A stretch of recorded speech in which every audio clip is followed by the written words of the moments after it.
누가복음 9장 21절부터 27절까지 저와 여러분이 함께 교독하겠습니다. 누가복음 9장 21절부터 27절까지 교독합니다. 경고하사 이 말을 아무에게도 이러지 말라 명하시고 이 시대에 인자가 많은 분하여라고 장로들과 제사장들과 선지자들이 버림받아 죽임을 당하고 제3일에 살아나야 하리라 하시고 또 우리에게 이르시되 아무든지 나를 따라오려거든 자기를 부인하고 날마다 제 십자가를 지고 나를 따를 것이니라. 누구든지 제 목숨을 구원하고자 하면 잃을 것이요 누구든지 나를 위하여 제 목숨을 잃으면 구원하리라. 사람이 만일 온천하를 얻고도 자기를 잃든지 빼앗기든지 하면 무엇이 유익하리요? 누구든지 나와 내 말을 부끄러워하며 인자도 자기와 아버지와 거룩한 사사들의 영광으로 올 때에 그 사람을 부끄러워하리라. 내가 참으로 너희에게 이르노니 여기 서 있는 사람 중에 죽기 전에 하나님의 나라를 볼 자들도 있느니라. 아멘.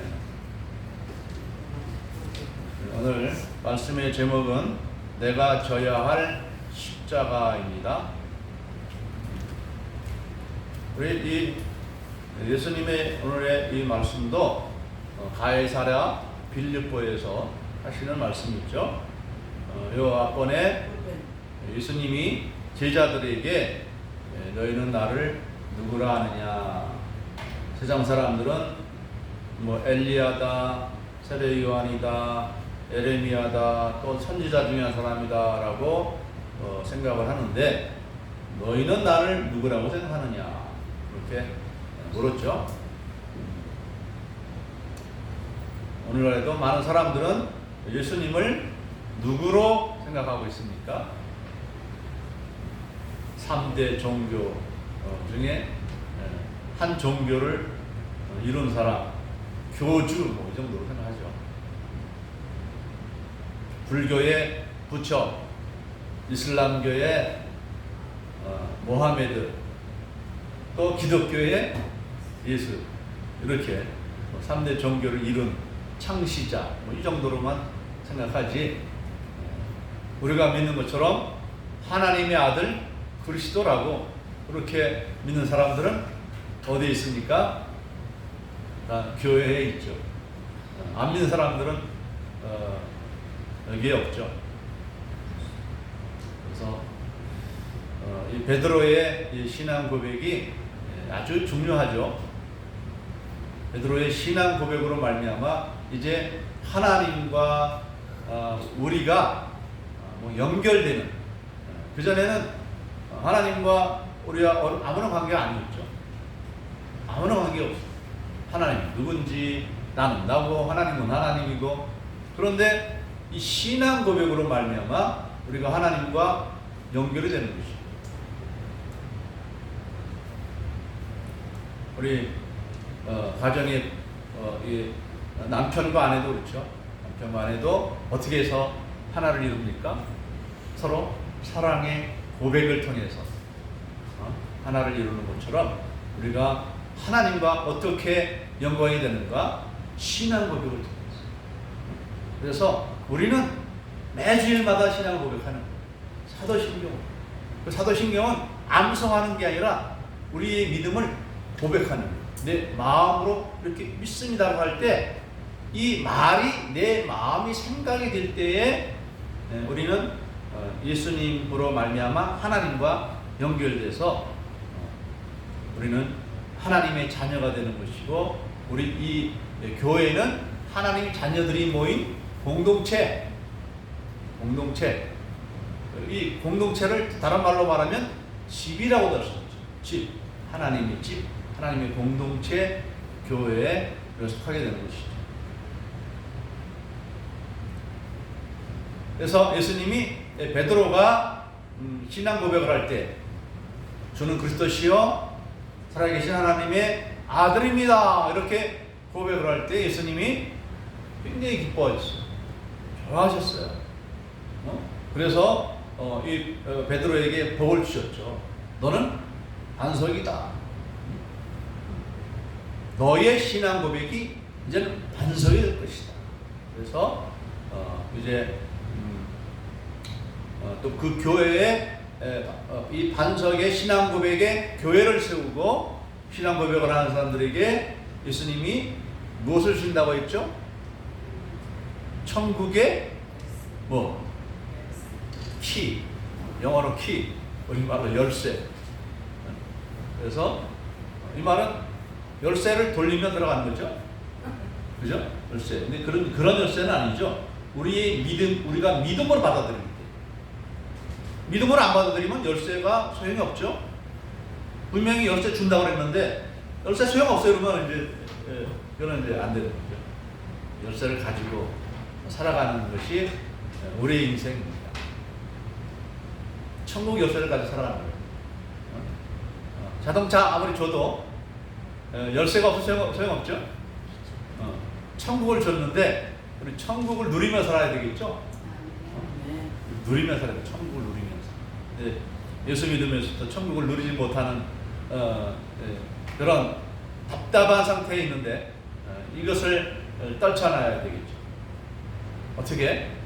말씀과 성령으로 말미암아 우리가 말씀이 작동되어지고 천국의 삶을 우리가 누리며 살아갈 수 있는 것입니다.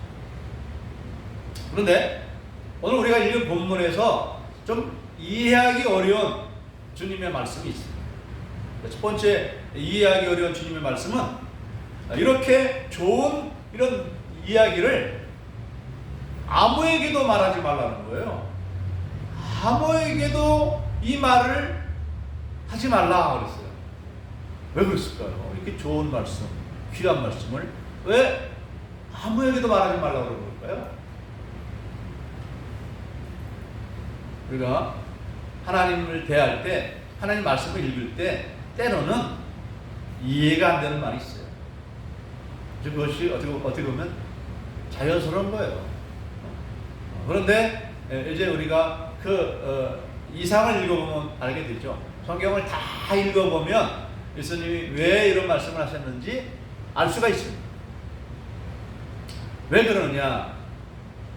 이 예수님이 하나님의 아들 그리스도라는 이 사실은 언제야 다 밝혀지고 알고 믿게 되느냐?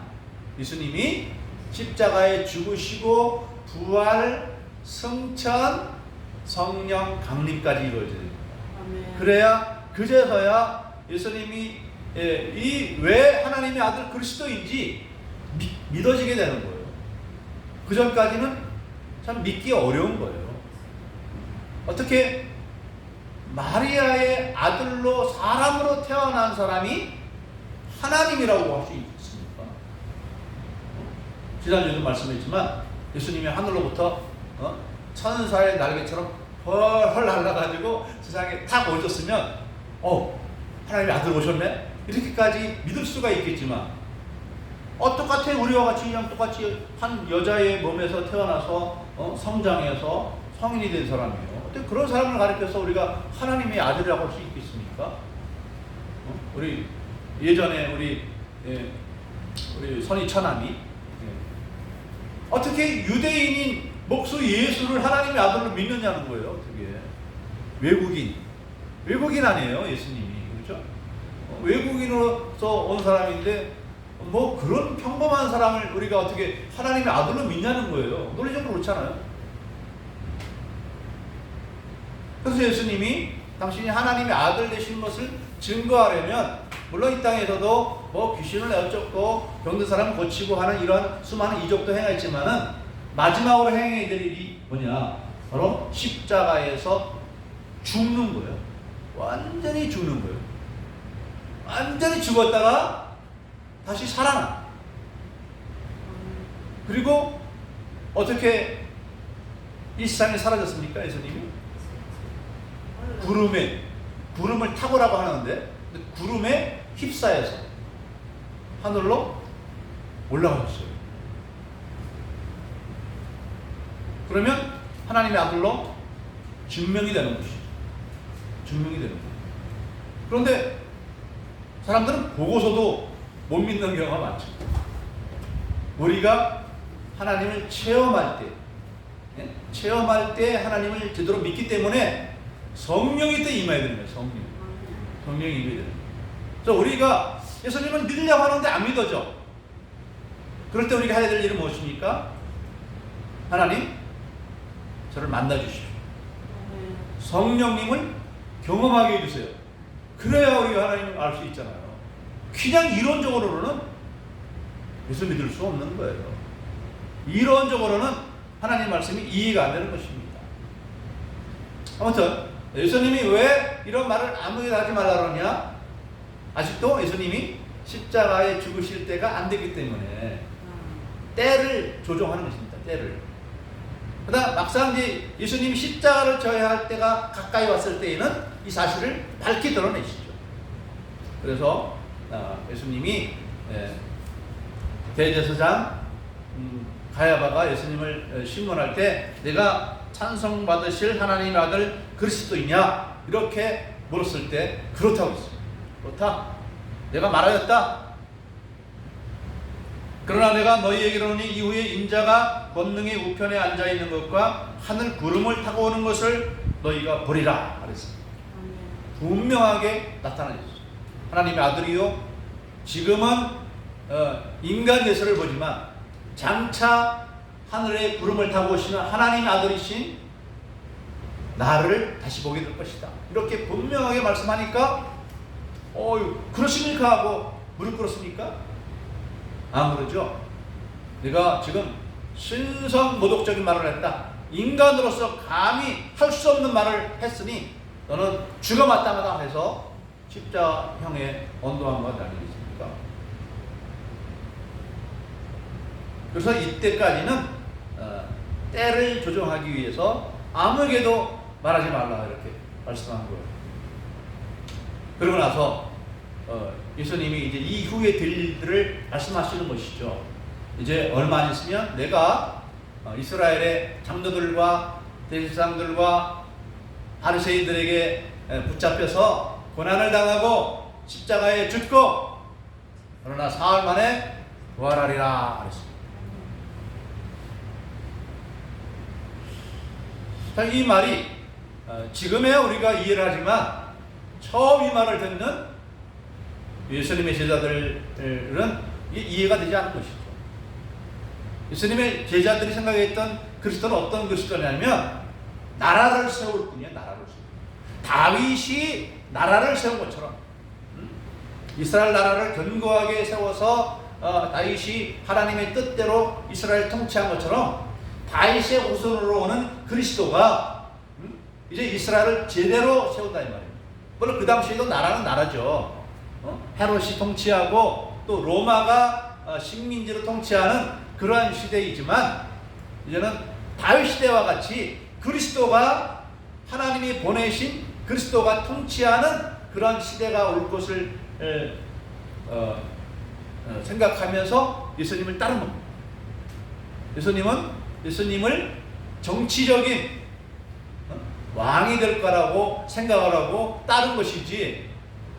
그런데 예수님이 갑자기 내가 얼마 후에는 유대인들에게 붙잡혀서 고난을 당하고 죽으신다? 이해가 안 되는 거죠. 우리도 잘 이해가 안 돼요. 예수님이 왜 십자가를 졌는지. 그렇잖아요? 좀 이 땅에 오셔가지고 좀 계속 계시면서 병든 자 고쳐주시고 배고플 때는 오병이어로 좀 먹을 것을 좀 채워주시고 그러면 좋은데 왜 하필이면 자기를 미워하는 제사장들과 바리새인들에게 붙잡혀가지고 고난을 당하다가 죽게 되느냐 이 말이에요. 예수님의 능력이 없어서 그렇습니까? 지혜가 부족해서 그렇습니까? 예수님이? 이것도 역시 우리 인간이 이해하기 어려운 것입니다. 자기의 능력이 있는데 왜 그 능력을 내려놓고 억울하게 죽임을 당하네 이 말이에요. 베드로는 그것이 이해가 안 되기 때문에 당장에 반응한 거예요. 어떻게 반응합니까?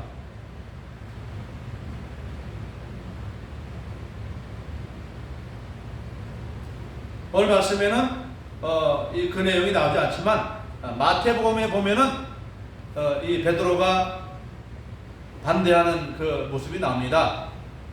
베드로가 주님을 붙잡으면서 말합니다. 주여 그리 마옵소서 이 일이 결코 주에게 미치지 아니하리이다. 왕이 되실 분인데 우리 그것을 바라보면서 예수님이 따라다니는 건데 죽으신다 그러니까 그러면 다른 제자들도 다 똑같은 마음이겠죠. 베드로가 대표로 예수님을 붙잡고 안 됩니다. 제가 그때 예수님이 제자로 있을지라도 이렇게 말을 하실 거예요. 주님 안 됩니다 그래야지. 알았습니다. 죽으십시오. 이러겠습니까? 그렇죠? 그런 제자가 있다면 그건 잘못된 제자죠. 어떻게 보면 베드로의 이 말은 지극히 당연하고 정상적이고 이렇게 말해야 됩니다. 근데 예수님의 대답이 반응이 신기합니다. 예수님의 반응이 어떻게 반응했습니까? 마태복음 16장 23절을 보면 이렇게 말씀합니다.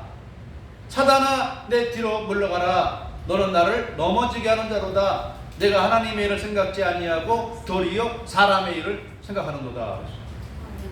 충성된 자기 제자에게 사탄아 그래 사탄아.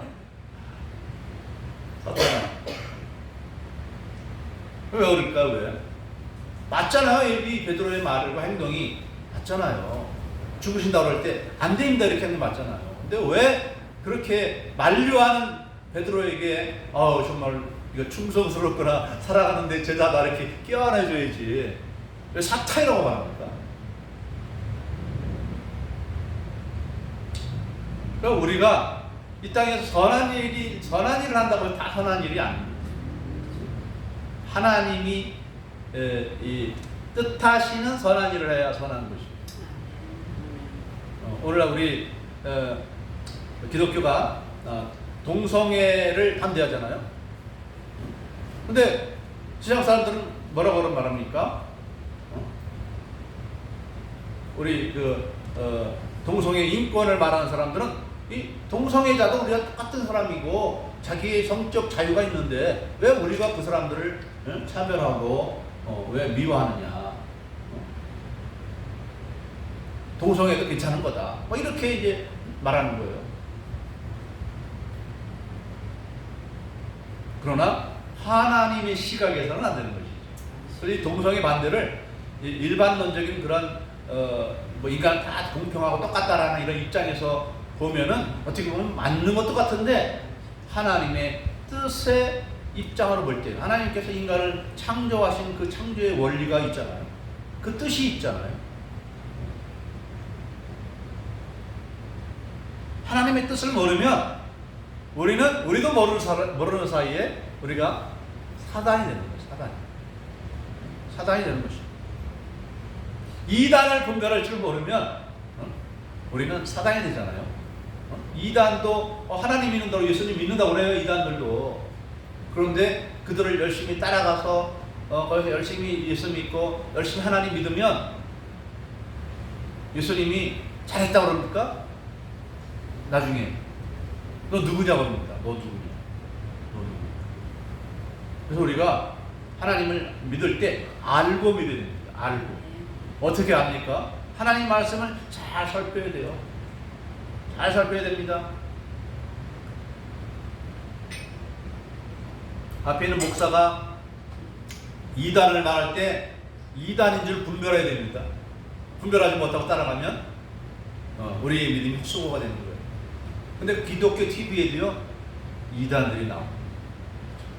어떤 사람이 이단인 줄 분별해야 됩니다. 믿고 따르고 저 설교가 다 모든 목사님 설교가 다 옳다 그러면 안 돼요. 분별해야 됩니다. 근데 보니까 이단도 나와요. 이단도 나와. 우리 교단에서 이단이니까 조심하세요 하는 그런 사람들도 나옵니다. 그렇기 때문에 다 믿으면 안 돼요.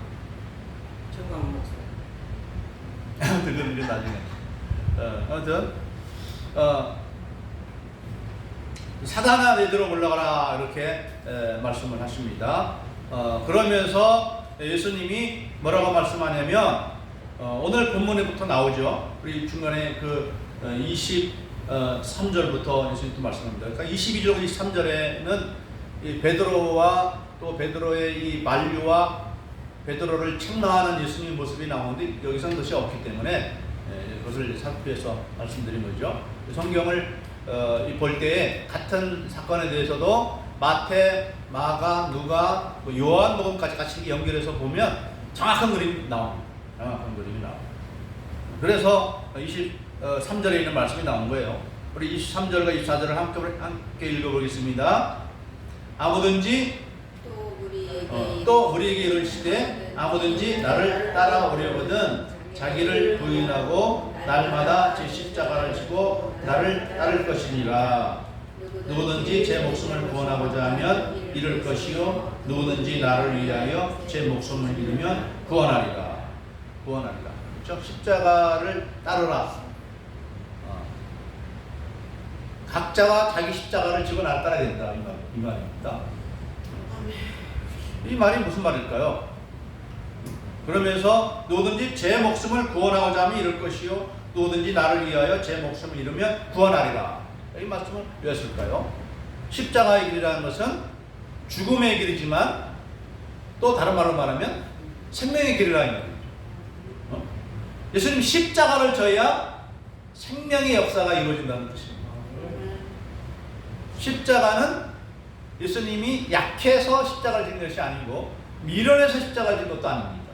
여기에는 하나님의 우리 인간이 상상 못하고 마귀도 상상을 못했던 놀라운 지혜가 여기에 들어있는 것이요. 놀라운 지혜. 십자가가 어떻게 지혜요 능력이 되는가? 예수님이 십자가를 지시는 이유는 무엇입니까? 바로 이 세상 모든 사람들을 죄 가운데서 구원하는 것이죠. 만약에 몇 사람만 죄인이고 대다수의 사람들이 죄인이 아니라면은 굳이 예수님이 십자가 질 필요가 없죠. 이 세상 모든 사람들이 죄에 빠졌기 때문에. 이건 뭐가 죄죠? 첫째로는 하나님을 알지 못하는 것이 죄입니다. 하나님을 떠나 있는 것이 죄예요. 햇빛과 비를 주시고 내 생명, 만물에 있는 모든 생명체 하나님이 지으신 것입니다. 하나님이 지으신 이 세상에 하나님이 주신 생명으로 살면서 하나님을 외면하고 자기 마음대로 사는 그 자체가 죄예요. 그런데 우리 인생들을 하나님께서 우리를 부르실 때에 우리를 폭력으로, 무력으로 우리를 부르시는 것이 아닙니다. 이슬람교는 무력으로 불러요. 그 때문에 그들의 전도 수단은 무력이에요. 그래서 테러도 하잖아요. 근데 우리 기독교는 뭡니까? 무력이 아니에요. 그럼 어떻게 그럼 구원합니까? 우리 인류를 죄에서 건져내시기 위해서 그냥 막 벌을 주고 회초리를 때리고 협박하고 이렇게 해서 우리를 죄에서 건져내는 것이 아니라 당신이 대신해서 죽으신 우리 인류를 죄값에서 벗어나게 해주시려고 당신이 대신 죽으시는 거예요. 뭐 하나님을 알지 못하는 죄도 물론 죄지만은 이웃을 사랑하지 않는 죄도 다 죄죠. 하나님을 사랑하지 않고 이웃을 사랑하지 않는 모든 것이 다 죄예요. 그런데 죄가 없는 사람이 있으면 예수님 십자가를 지지 않는 다 죄인이기 때문에 모든 사람들이 죄인이기 때문에 정도의 차이는 있어요. 어떤 사람은 죄를 심하게 짓고 어떤 사람은 조금 짓고 정도의 차이는 있지만 다 살펴보면 다 똑같은 죄인입니다. 정도의 차이만 있을 뿐이에요. 우리는 인간들은 본질적으로 죄인, 본질적으로 뼛속같이 죄인입니다. 좀 언제 깨달습니까 그를? 우리가 예수 믿고 말씀을 알면 알수록 제가 성경을 우리 학생 때 이미 수십 번 읽었어요. 왜? 하루에 4장씩 읽어요. 하루에 4장씩. 그러니까 이 중고등학교 시절에 이미 저는 성경을 수십 번 본 그런 상태예요. 그런데 말씀을 알면 알수록 저는 죄책감이 빠져요. 죄책감. 왜? 예수님을 믿으니까 하나님 말씀대로 살아야지 하는데 말씀대로 못 사는 저 자신을 바라보는 거예요. 우리는 하나님 말씀을 모를 때에는 내가 저 사람보다 더 괜찮아 하면서 막 서로를 비난하죠. 막 야당과 여당이 서로 비난하는 것 똑같아요. 서로 비난하는 게, 근데 알고 보면 어떻게 돼요? 알고 보면 다 뇌물 받고 한 사람도 안 걸릴 사람 없어요. 솔직히 이 검찰에 불러가가지고 한 사람 하나 다 수사해서 안 걸릴 사람이 있을까요? 거의 없어요. 국회의원 정도 되면은 뭔가 이 경제력도 있고 뭐 이 사회력도 있는데 그 지위와 그 재물을 얻기 위해서 그 사람들이 적법하게만 행동했을까요?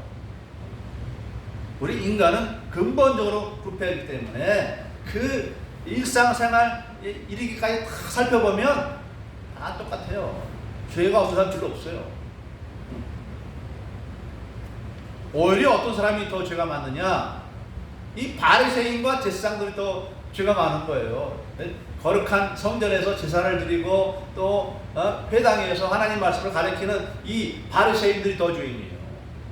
오히려 세리와 창녀들은 예수님 앞에 와서 우리는 죄인입니다. 얼굴을 들 수 없는 죄인이다 이렇게 해서 예수님을 믿는데 이 바리새인과 제사장들은 네가 뭐야? 이렇게 하면서 하나님의 아들도 자기 아래로 보려고 한 거예요. 예수님에게서 능력과 이 권능이 나타나는 것을 도저히 참을 수가 없어요. 예수님이 자기들보다 더 위에 올라간다는 것이 참을 수가 없는 거예요. 이 교만한 마음이 예수님을 결국은 죽이고 만 것이죠.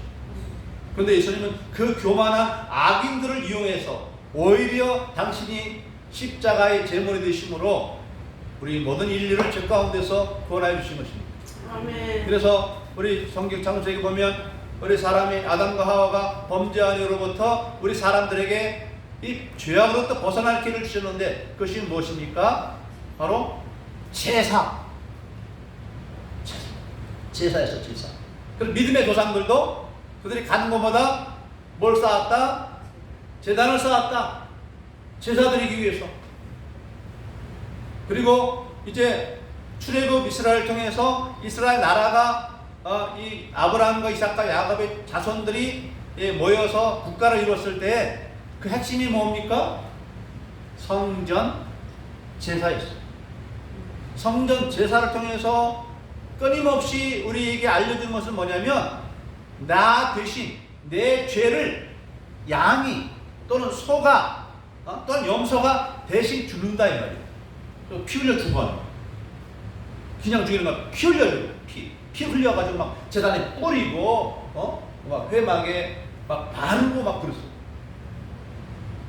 왜 그랬을까요? 우리 인간은 모든 인간이 다 죄인이라 이 말이에요. 그런데 그 죄는 어떻게 해서 없어지느냐? 죄값을 치러야 되는데 하나님의 아들 예수님이 대신 치르시는 거예요. 그것이 바로 십자가입니다. 그러면 예수님은 하나님의 아들로서 우리를 죄 없는 상태에서 죄 많은 우리들을 위해서 십자가에 죽으신 것인데 우리가 져야 될 십자가는 어떤 십자가를 말합니까? 예수님이 누구든지 나를 따르려거든 자기 십자가를 지고 나를 따르라고 그랬는데 우리가 져야 될 십자가는 어떤 십자가일까요? 예수님처럼 이렇게 지고 하는 십자가는 아니겠죠? 자식이요, 자식. 그러면 이거 나 지고 가야 되죠? 제가 크게 만들어가지고 너희들도 너희 십자가를 만들어가지고 지고 오라 이건 아니죠? 그럼 어떤 의미에서 예수님이 자기 십자가를 지라고 말씀하실까요? 어떤 의미의 십자가일까요? 네?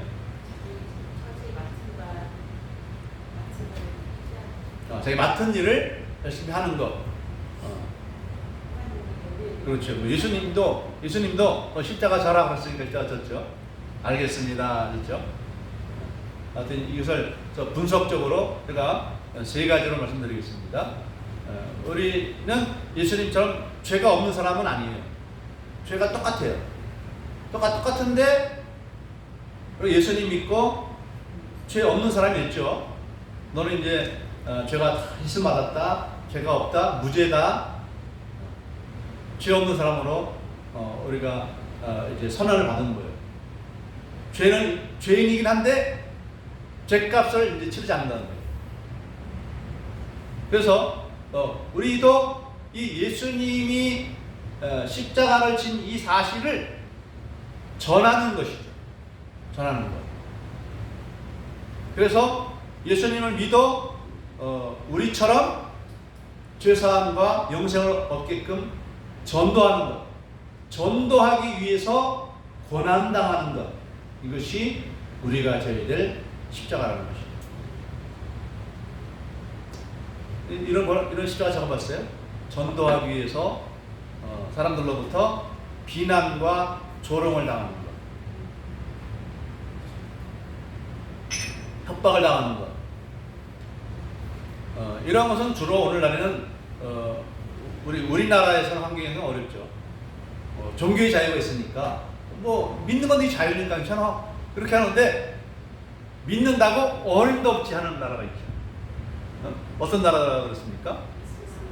이슬람권, 공산주의 이런 나라들에서 어렵죠. 그래서 지금도 예수님 믿는 것 때문에 죽임을 당하는 사람들, 전도하다가 죽임을 당하는 사람들, 이것이 바로 십자가입니다. 그래서 예수님의 12제자들 중에서 다 순교를 당했는데 사도 요한만 빼고, 사도 요한도 원래 순교를 당하는 것이 수순인데 하나님이 살리셨어요. 그 이야기 여러 번 했지만 기름 가마솥에다가 이 사도 요한을 집어넣었는데 기름 가마솥에서 살아나왔어요. 물 100도 끓는 것과 더 뜨거운 것이 기름솥이잖아요. 튀김솥. 몇 도죠? 튀김솥. 튀김솥 몇 도예요? 물의 100도보다 더 뜨겁잖아요. 기름솥이 한 200도 정도 되는 걸로 알고 있어요. 그런데 기름솥에 던져졌는데 이 사도 요한이 거슬러지질 않고 그냥 물속에 나온 것처럼 찬물속에 나온 것처럼 나오고 있어요. 그러니까 이제 멀쭉이니까 반모섬에 유배를 보냈는데 반모섬에서 계시를 받아서 요한 계시록을 쓴 것이죠. 그러나 이 사도 요한만으로는 다 순교당했습니다. 바울도 순교를 당했고 스데반도 순교를 당했습니다. 전도하는 것 때문에 순교를 당한 사람 대한민국에는 거의 없죠.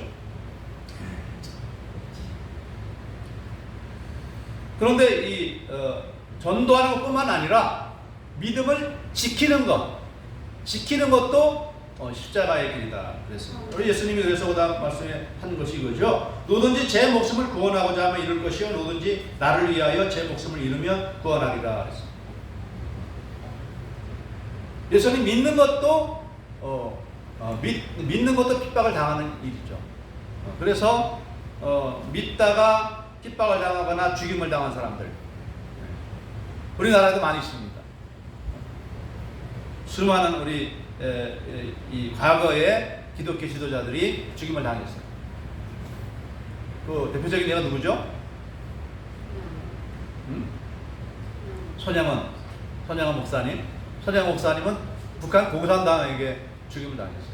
예수 믿는 자라고, 목사라고. 이 북한에서는 예수 믿다가 걸리면 거의 죽습니다. 거의 죽어요. 그럼에도 불구하고 이 믿음을 버리라는 얘기입니까? 취하라는 얘기입니까? 취하라는 거죠. 왜? 그렇습니까? 자, 누구든지 제 목숨을 구원하고자 하면 잃을 것이요. 그러면 제 목숨을 구원하자 하면 잃고 누구든지 나를 위하여 제 목숨을 잃으면 구원하리라. 제 목숨을 잃으면 구원하리라. 우리 인간의 목숨이 두 개라는 얘기죠. 육체의 목숨과 영혼의 목숨. 육체의 목숨은 잠깐 있는 자기 목숨을 구원하기 위해서 믿음을 포기하면 영원한 멸망에 이른다니. 자기 목숨 잃지 않으려고 믿음을 버리면 그 순간에 이 세상에 잠깐 동안은 잘 살 수 있을지 몰라요. 그러나 영원한 세월은 멸망의 길로 가는 것입니다. 많은 사람들이 오늘날 예수 믿다가 교회 다니다가 예수 믿는 게 너무 심심하고 힘들고 어려워서 돈도 벌기 힘들고 마음껏 살기도 어렵고 하니까 세상으로 나가버리면 좀 처음엔 자유로워 보이죠. 죄책감도 없어요. 쉽게는 오겠다고 뭐라고 할 수, 양심의 가책도 없고 편할지 모르겠으나 영생은 없어요. 자기 마음대로 살면 마음 편할지 모르겠어요. 걸릴 거 없으니. 그러나 영생은 없어요. 우리가 그것을 생각해야 될 것입니다. 또 세 번째가 있습니다. 세 번째가 무엇일까요? 그것은 바로 십자가라는 것이 무엇입니까? 용서와 사랑의 십자가입니다. 예수님 십자가 진 것은 이 세상 모든 사람들을 용서하시기 위해서 십자가를 진 거예요. 그래서 우리들도 나에게 죄를 지은 사람들을 용서하는 거예요. 그래서 주기도문에서 우리가 뭐라고 기도합니까? 우리가 우리에게 죄 지은 사람을 사하여 준 것 같이 우리의 죄를 사하여 줬소서. 이 말은 무슨 말입니까? 우리가 다른 사람들의 죄를 용서하지 않으면 우리도 죄 용서받을 수 없다는 얘기예요. 응? 우리도 아무 조건 없이 오직 믿음만으로 예수님에 의해서 죄사함 받았잖아요. 공짜로 죄사함 받았잖아요. 그런데 자기는 다른 사람들의 요만한 죄를 용서하지 못해가지고 미움과 증오 속에 살아요. 요만한 죄도 용서를 못해요.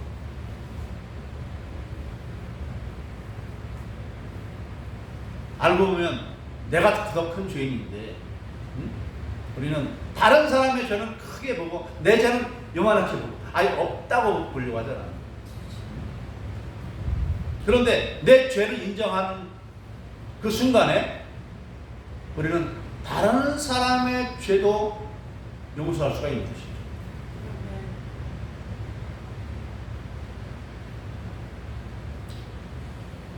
그리고 또 죄를 용서한 다음에 뭐 하는 것입니까? 하나님 우리 죄를 용서해 주신 이유가 뭐죠? 용서해 주고 또 사랑해 주는 것이죠. 어떻게 사랑해 줍니까? 당신의 자녀로, 하나님의 자녀로 우리를 사랑해 주십니다. 그래서 우리가 지는 십자가는 뭐냐? 우리가 용서하기 어려운 사람을 용서해 주는 거예요. 이 십자가 있거든요. 용서하기 어려워. 그러나 내가 내 인격으로 용서해 주는 게 아니라 예수님이 십자가를 보면서 용서해 주는 거예요. 내가 죄인일 때, 내가 아주 인격도 모자르고 내 생활도 엉망이고 마음에 드는 것이 하나도 없어. 그런데도 예수님이 우리를 믿음으로 죄 용서해 줬잖아. 일방적으로 죄 용서해 줬잖아. 그리고 우리 하나님 자녀 삼아 주시잖아요. 그런 것처럼 우리도 우리에게 죄 진 사람들, 우리에게 마음 상처를 준 사람들, 나쁜 사람들, 헛된 사람들, 죽일 놈들 그런 사람들도 용서해 주는 거예요. 내 기억으로 안 돼. 우리 기억으로 안 됩니다. 이 사랑을 실천하는 유명한 사람이 있죠. 어떤 사람입니까? 손양원 목사님. 그분은 어떤 사랑을 실천했느냐? 공산당에 속한 한 청년이 자기 두 아들을 예수 믿는다고 해서 미워해서 죽였어요. 총사로 죽였어요. 여수 순천 반란 사건 때 여수 순천 공산주의자들이 막 일어나고 막 할 때 막 기독교인들을 많이 죽였는데 그 중에 손양원 목사님이 두 아들이 죽은 거예요. 그런데 여수 순천 사건이 반란이 다 잠재워진 다음에 이 손양원 목사님이 공산주의자 그 청년을 죽이지 말아달라고. 그때 미국 군정이 통치할 때인데 미국 군정에서 보호소를 해가지고 이 사람 죽이지 말아달라고 했어요. 살렸어. 그리고 자기의 양 아들로 삼았어요.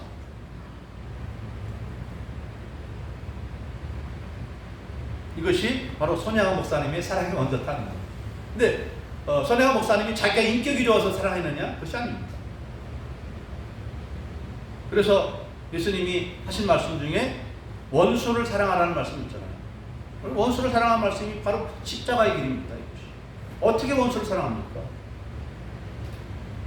예수님의 말씀이 십계명만 주신 것이 아니라 내 원수도 사랑하라는 말씀이 있기 때문에 알았습니다. 순종한 거예요. 순종한 거예요. 용서와 사랑과 순종의 길을 걷기 위해서 내가 손해를 보는 거예요. 내가 손해를 보는 거예요. 억울함을 당하는 거예요. 억울한 일을 감내하는 것입니다. 결코 쉬운 것은 아니죠. 힘들어요. 결코 쉬운 건 아닙니다. 우리 인격으로 못합니다. 그래서 우리는 십자가 앞에서 우리가 죽어야 되는 것입니다. 내가 죽어야 돼요. 내 자존심 내려놓고 내 고집 내려놓고 알겠습니다. 이게 쉽진 않아요. 그래서 우리가 바울 사도처럼 날마다 죽는 겁니다. 날마다 죽노라. 바울 사도로 있죠. 나는 날마다 죽노라. 왜? 내가 살면 자꾸 욕심이 일어나고 고집이 일어나고 죄성이 일어나기 때문에 나는 십자가 앞에서 죽고 예수님이 부활할 때 다시 부활하는 그 부활의 신앙과 믿음으로 말미암아 그 부활의 이 신앙으로 말미암아 하나님의 말씀에 순종하는 것입니다. 그럴 때 하나님은 어떤 은혜를 주십니까? 예수님 십자가 죽고 나니까 어떤 은혜를 주셨죠? 예수님에게 부활, 승천, 하나님 우편에 우리 신앙 고백할 때 하나님 우편에 앉았다 그러죠. 하나님 우편에 앉아 계시다 그러죠. 앉아 계시다 그러니까 하나님 앉아서 가만히 계신 걸로 이해를 하는데 그것이 아닙니다. 통치하시다. 우리 예수님이 구약 때에 예수님의 이름이 영광 받습니까? 예수님의 이름이 예배를 다 받습니까? 구약 시대는 없죠. 여호와 하나님밖에 없죠. 그런데 신약 시대는 아들 예수 그리스도가 예배와 찬송을 받으십니다. 예수님 십자가를 지었기 때문에 이런 은혜가 주어졌습니다. 우리들도 십자가의 이 길을 따라갈 때에 하나님 어떤 복을 주십니까? 우리에게 하늘 영광을 부어주시는 것입니다. 영광의 은혜가 있습니다. 요한계시록 21장과 22장에 보면은 더 이상은 눈물도 죄도 슬픔도 죽음도 없는 영광의 나라가 우리에게 주어지고 상급이 우리에게 주어지는 것입니다. 십자가의 길이 어려울지라도 믿음으로 따라가는 여러분 되시기를 주님의 이름으로 축복합니다. 아멘. 기도하겠습니다. 사랑의 주님, 주님께서 십자가의 길을 가지 아니하셨더라면 오늘 우리는 이곳에 없었을 터이요 죄 가운데 영원한 심판과 멸망으로 나갔을 것이지만 하나님의 아들 주님께서 친히 우리와 우리 모두의 죄를 대신하여 십자가에서 수치와 능력과 고통을 당하시다가 죽으신, 피 흘려 죽으신 이 공로로 말미암아 우리가 죄사함과 영생을 얻었사옵나이다. 하나님 아버지, 우리들도 십자가의 길을 걸음으로 우리처럼 다른 사람들도 예수 믿고 죄사함과 영생 얻는 역사가 이루어지게 하여 주시옵소서. 하나님 아버지, 우리들도 답을 용서하기 위하여 사랑하기 위하여 대신 당하는 고통을 두려워하지 않고 주저하지 않고 우리의 인격으로 할 수 없지만 성령님의 도우심으로 이 십자가의 길을 십자가 사랑을 실행하며 나가는 그런 저희 모두가 되게 하여 주시옵소서. 감사드리오며 예수님의 이름으로 기도드리옵나이다. 아멘.